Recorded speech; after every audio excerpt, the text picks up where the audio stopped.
Sir, bakit ganun nyo kinabit yung LCD? Ang bilis masira. Pinatong ko lang sa lamesa pagbalik ko. Sira na.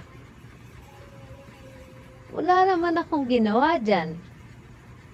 Bigla na lang nagkaganyan. Ganun ba? Patingin nga po. May basag na po ito eh. Yun nga yung pinagtataka ko eh. Hindi ko naman ginlaw yan. Pinatong ko lang sa lamesa.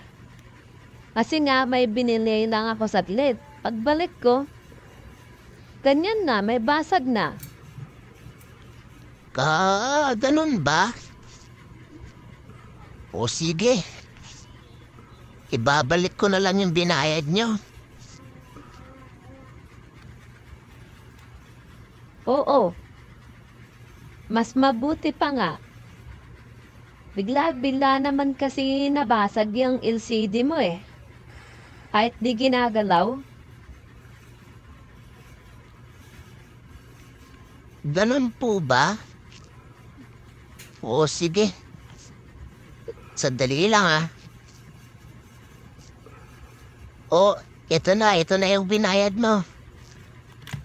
Balik ko na sa'yo, akin na yung LCD ko. Oh. Teka. Bakit papel tong binigay mo?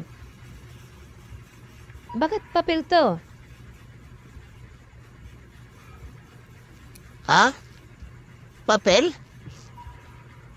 Ewan ko. Yan yung binayad mo sa akin eh. Pinatong ko lang naman yan dito sa lamesa. Di ko naman ginalaw yan.